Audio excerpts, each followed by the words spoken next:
आज हुई भोजपुरी में रिपोर्टिंग।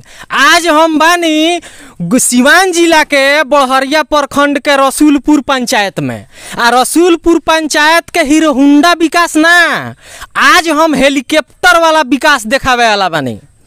ए पंचायत के लोग के हेलीकॉप्टर विकास दिखावे वाला बानी। तनी कैमरामैन से चाहे हम कि आई है ना तनी है घरवा के दिखाई। है देखी है विकलांग औरत होते जाता नहीं उहे के ई मकान हो।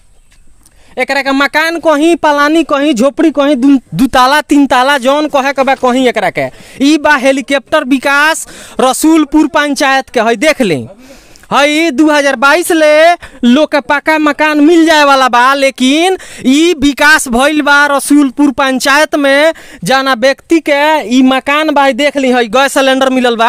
है देख ली है उज्ज्वला योजना के सिलेंडर है देख ली है देख ली है चूल्हा है सिलेंडर है सिलेंडरवा हमें जोड़ाई फोए फोए जरी आ खाना बनी। है देखाई है घर देखाई है ना तनी ले है देखाई है दरवाजा देखा दी तनी है गेट है कस के आनी आई तो पता चली खेत है खेत में गई लुधिया के है सारा पलानी उठ के चल जाई कहवा तो चल जाई हो ना बाग बगीचा में। आ घर वाला नीचे पता लगी कि चौकी पर सुतल बा ऊपर से छत गायब बा। ठीक बा ई बा विकास रसूलपुर पंचायत के गिरधरपुर गांव के यहाँ के एक महिला बानी विकलांग बानी, यहाँ के पति देव बानी उहों के विकलांग बानी। आ दोनों विकलांग आदमी के रवा के विकास देखौनी है हम। बाकी यहाँ लोग से बातचीत भी करें। एजी के स्थानीय लोग बा गिरधरपुर गांव के बहुत सारा लोग मौजूद बा। हमारा हाथ में कुछ पेपर बा। एजी के बीडीसी भी मौजूद बानी, वहाँ से भी तमाम बातचीत करें कि आखिर कितना विकास भइल बा। यहाँ लोग कुर्सियाँ छोड़ब नीतीश कुमार खानी की कुर्सियाँ धैले रहम। कुर्सी पर जब बैठ जाता देखी वहाँ कुर्सी छोड़ा का नाम ना ले। कुर्सी पर जब बैठ जाता उठा का नहीं का चाहत भला विकास होखे आ चाहे ना होखे। का नाम बरऊ कितना दिन से पलानी में रही ले? ढेर दिन से रहनी। ढेर दिन से तो 8-10 साल बेसी है भाई। विकलांग बनी रहो पैर से और पति देव भी विकलांग बनी। पेंशन वगैरह मिलेला? मिलेला पेंशन मिलेला। घर नहीं खा मिला का? वहाँ के पति देव और का करीले? कमानी मजदूरी करीले। अब वोट दिले जाइले? वोटर कार्ड बा? राशन कार्ड बावे? आधार कार्ड बावे? उ सब बा? वोट दिले? ऐसा नहीं खानू कि झूठ बोलता नहीं ना? वोट दिले रहुआ तो एकदम देला बानी कागज जमा कइला बानी घर बनावे खातिर? हैं को हाली? ढेर दिन से दियल बा कागज 4-5 गो दियल बा कागज। 4 हाली 5 हाली आवेदन देला बानी तबो कोनो सुनवाई नहीं है ना। ई बा हेलीकॉप्टर विकास रसूलपुर पंचायत के देख सकता नहीं। यहाँ के हो पैर से विकलांग बानी, यहाँ के पति देव कहीं मजदूरी करे गई बानी अभी एजी मौजूद नहीं खी न तो उहों के ऑन स्क्रीन रहुआ के देखा देती, लेकिन वहाँ के अभी नहीं खी। हाथ से भी विकलांग बानी हाथ पैर दोनों से विकलांग बानी। यहाँ के ऐसा आदमी के कॉलोनी नहीं खा मिलत। 248 आदमी के लिस्ट बा जौन हम रहुआ के देखाए हमरा डिस्क्रिप्शन में मिली। आ वो आदमी के रहुआ डाउनलोड क के वो डिस्क्रिप्शन में जाए आ देख ले लिस्ट बा 248 आदमी के कि ओकरा घरवा के आवश्यकता वो व्यक्ति के बा कि हे व्यक्ति के बा जौन है पलनिया लौकता वो व्यक्ति के बा कि वो व्यक्ति के बा। जांच के खातिर 2 जगह है देखी जिला पदाधिकारी महोदय के दियाइल बा। प्रखंड विकास पदाधिकारी के भी एजी के बीडीसी के द्वारा जांच के दिहल गइल बा। में लिखल बा श्रीमान प्रखंड विकास पदाधिकारी महोदय बड़हरिया सिवान ग्राम पंचायत राज रसूलपुर में प्रधानमंत्री आवास योजना के में धांधली के संबंध में निवेदन पूर्वक कहती हूं कि प्रधानमंत्री आवास योजना की लाभ जिन लोगों को मिलनी चाहिए उन लोगों को नहीं मिल रहा है और पक्के मकान वाले को मिल रहा है और इंदिरा आवास सहायक द्वारा 20,000 से 25,000 की अवैध राशि वसूली की जा रही है। अतः श्रीमान से प्रार्थना है कि जांच कर उचित कानूनी कार्रवाई करने की कृपा प्रदान की जाए ताकि लाभुकों को लाभ मिल सके। आपका विश्वासी प्रियंका कुमारी पंचायत समिति सदस्य ग्राम पंचायत राज रसूलपुर प्रखंड बड़हरिया सिवान। ई बा बीडीसी के द्वारा जौन आवेदन दिहल गइल बा तौन आवेदन के पेपर हमरा साथे बीडीसी के पति बानी। यहाँ के का नाम बा भैया? विकास कुमार। ई कितना दिन पहले दला बा पर डेट लिखल बा 13/3/2022 के दिहल बा प्रखंड विकास पदाधिकारी के आ 26/4/2022 के दिहल बा जिला पदाधिकारी के। अभी तक का कार्रवाई भइल एकरा बारे में अभी तक कोनो जांच नहीं है जी जी अभी कोनो जांच नहीं है। बाकी है जौन रवा लिस्ट लेला बानी अभी ई कौन चीज के लिस्ट लेला बानी इंदिरा आवास जेकरा जौन आदमी के पास भइल बा ओकर सूची है माने पंचायत में 248 आदमी के आवास मंजूर भइल बा 246 आदमी के सूची में नाम बा जेमे कि 128 आदमी के टारगेट में बा। टारगेट में माने वो लोग के मिल जाई जी 128 आदमी के मिल जाई ओकरा बाद जे बचता दूसर का आदमी मिली। अच्छा हई जौन लिस्ट भाई 248 आदमी के लिस्ट बा आ हई 128 आदमी के लिस्ट बा। हेमे 248 आदमी के टोटल पास भइल बा तौन हेमे बावे आ हेमे पेपर में जौन बा कि 128 आदमी के टारगेट में बा वो लोग के मिली। बाकी डिस्क्रिप्शन में PDF में हम डालेम, सब जनता जनार्दन फैसला करी कि का वो व्यक्ति के आवश्यकता बा आ कि यही धांधली ये पंचायत में चलत रही। आई विकास के नाम पर ढिढोरा जौन पीटल जा रहल बा कि हई विकास होई हौ विकास होई या कुर्सी खातिर लड़ाई रोवा लड़त रही। कुर्सी मत छोड़ी, कुर्सी सबसे बड़ा मुद्दा बना जी जी जी और वो तो कुर्सी पर विराजमान बानी जी विराजमान बानी लेकिन पंचायत है हम लड़ता नहीं रोवा जैसे कि आवास में 20,000 से 25,000 वसूली कल जाता इंदिरा सहायक द्वारा। ओकरा के रोके खातिर हम जिला पदाधिकारी प्रखंड विकास पदाधिकारी के लेटर दिल बनी जौन 4 महीना हो गई ओकरा बारे में 1% में जांच नहीं भाई कोनो जांच अभी लेना जी जी ये कितना तकलीफ में यहाँ के लो जियतानी लो मालिक आनी आवे आ तूफान आवे हई छातमा यहाँ के उधिया के चल जाओ खेत में बहुत तकलीफ में बालो ओकरा खातिर केहू माई बाप नहीं खे जी के केहू माई बाप नहीं खे का जी चाचा ये जी खातिर सारा जी घोटाला करे वाला बालू।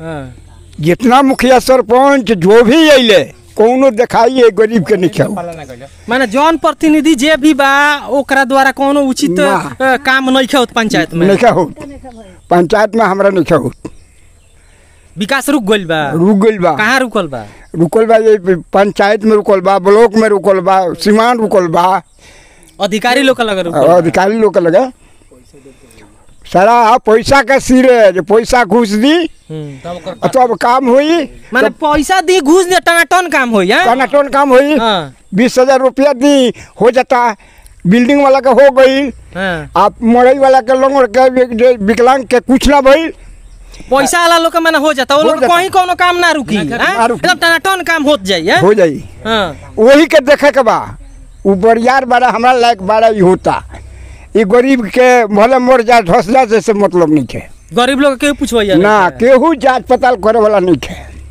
हां जी सच्चाई ये सच्चाई बा एकदम सच्चाई है बा ये पंचायत के ये सच्चाई है ये सच्चाई पंचायत में कोई गरीब के पालन देखे वाला केहू नहीं है कोई आदमी नहीं है सारा आप अपन पेट भरना बड़ा आदमी तो और भर लेता है गरीब को कोई नहीं देखता है कोई नहीं देखता है कि गरीब को होगा कि नहीं होगा।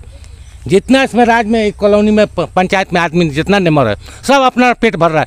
किसी को 2 ताला बिल्डिंग उसको पास हो गया आज जिसको पलानी उसको कोई नहीं मतलब जिसको आवश्यकता है उसको नहीं मिल रहा है जिसको आवश्यकता नहीं है उसको मिल जा रहा है क्योंकि उसके पास माल पैसा बोलता है पैसा बोलता है पैसा घूस है सब मिलता है तबे तो मिलता है वो लोग को। एक गरीब के पास तो खाने के टाइम का नहीं है इसको कॉलोनी पास नहीं होना चाहिए। मुगर लोग बा रुपया बना जी रुपया बा वही दिखावता कि हमारे लगे हेतना बा हई बा फोक्स बा कौन से कभी विकलांग के देखे चाहिए। अरे ये पंचायत में सबसे गरीब आदमी है इसको नहीं दिया जाएगा। 2 ताला वाले को बिल्डिंग को मिलेगा 1 ताला वाले को मिलेगा पलानी वाले को नहीं मिलेगा। यहाँ के यही पंचायत का नियम है पंचायत के नियम है यही नियम हो गया है रसूलपुर पंचायत के मुखिया हो सरपंच दुनिया ऐसे में लड़ता है। कम से कम देखना चाहिए मुखिया लोग के पास हुआ एक आगे मुखिया पास हुआ उसके बाद 2-3 ठो बदली हुआ अब कोई का नहीं दिखाई दिया। दरोगा सिंह भी चला गया मर गया उसके बाद वो क्या बोलता है वो मुखिया साधु मुखिया चला गया उसके बाद ये संजय मुखिया आया ये तो नहीं देखना चाहिए। हाँ बिल्कुल देखना चाहिए ये लोग जन प्रतिनिधि हैं सबसे जरूरी इसका जी साधु मुखिया के द्वारा एक चापाकल बना दिया वो उसके बाद कहाँ चापाकल हो अरे वही गरीब के द्वार पर। अच्छा है हाँ जीतन भगत का जी कहाँ बाजी सामने है। अच्छा है कल है अच्छा ये कल के हलो बा साधु मुखिया साधु मुखिया हाँ पैसा डाले हलवा दिहलो बने उनका 100 गो बाढ़ फंड के पैसा से मुखिया जी लगौल? हाँ फंड के पैसा ना, वो अपना जी का कहता नहीं, वो अपना पैसा से साधु मुखिया दे के गरीब जान के हलवैले बड़े कल अपना पैसा से, अपना पैसा से। आ वो कॉलोनी खातिर भी पेपर भी डल रहे। ओकरा बाद कोरोना काल में महामारी में कोनो काम ना हो पावल तो हमारा फिर इलेक्शन भइल, ओइमे ना जीत पावल है ना, तो अबले घर गरीब के बन गए रही। कारण ये बा आ ये मुखिया कोनो चाव चिंता नहीं है। ये मुखिया से कहल जाता, गाँव के लोग कहता, ये मुखिया सुनते नहीं खला, कोनो विचार करते रहे एकरा बारे में। ये बात जी मुखिया जी अगर रउआ सुनतानी देखतानी है वीडियो के तो गरीब पर भी ध्यान दिहल जाओ। ये गरीब काफ़ी परेशान बा और पंचायत के जौन विकास बा कहाँ रुकल बा तनी एहू पर ध्यान दिहल जाओ। ध्यान दिहल जरूरी बा ऐसे कि देखी है पलानी कहीं कि एकरा का कहीं हम है देखी एक देवाल है देवाल में है पेवना जोड़ाइल बा, इहो देखा दी है पेवना जोड़ाइल बा देवाल में। हालात जौन बा रसूलपुर पंचायत काफ़ी बद से बदतर होत जाता, लेकिन रउआ लोनी जन प्रतिनिधि बानी रउआ लोनी के ध्यान देवे के बा। विकास कहाँ रुकता, कोनो अधिकारी के लगे रुकता कि रउआ लोनी के लगे रुकता कि कोनो जिला लेवल के अधिकारी के लगे रुकता कि प्रखंड लेवल के अधिकारी के लगे रुकता। रउआ लोनी जन प्रतिनिधि बानी तो ए पर ध्यान देवे के बा आ विकास के काम करे लोनी, ताकि दोबारा जब पंचायत में अपना घूमी लोनी वोट मांगे खातिर तो लोग दिल से दिल खोल के स्वागत करे। वोट मांगे से पहले रउआ वोट मिल जाओ। लगभग हमारा सिवान जिला में देखल जाए तो गरीब बहुत सारा लोग बा, लेकिन गरीबों में गरीब एगो ई जो दोनों परिवार विकलांग अनाथ, एक दूर जमीन नहीं है। सौभाग्य से हमार माँ, हमो माँ के बेटा हैं कि वो अपन जमीन दे करके बचपन से पोसली पलली, अपन जमीन दे करके वो पलानी के घर रखवा देली। अब मुखिया लालन पालन जौन भइल बा हमारा माँ के द्वारा भइल, माँ के द्वारा भइल जी। हमारा माँ के द्वारा भइल आ पोस पाल के सियान कैली तो लोग गाँव के कहल जब पोसले पल बड़ो तो कुछ बसे को लोग दे दो। तो हमारे माँ उठली तो एक कट्ठा जमीन दे दो कि भैया अपन घर बना के रहो। ओकरा बाद जमीन हम नहीं दल सुन प्रयास ओकरा बाद भइल कि भाई मुखिया से कह के कॉलोनी को पास करा दिहल जाओ। तो साधु मुखिया जब अइले तो जब मेरा शादी कर भइल, विकलांग रहा, विकलांग के औरत से शादी भइल, तब साधु मुखिया से हमने प्रस्ताव रखनी सन 4-5 गो पर हमने के पेपर आवेदन सब कुछ दियाइल। मुखिया जी बहुत प्रयास कैनी, लास्ट में बहुत दबाव कैला के बाद मुखिया जी कहनी परमेश्वर जी एमें हमने बहुत प्रयास कैला के बाद भी लॉकडाउन में कुछ हो नहीं खे पावल। तो चापाकल के बहुत मैंने दिक्कत रहे तो चापाकल बेचारू अपना पैसा से खरीद के वो हलवा दहनी आ व्यवस्थित करवा दहनी ओकरा के।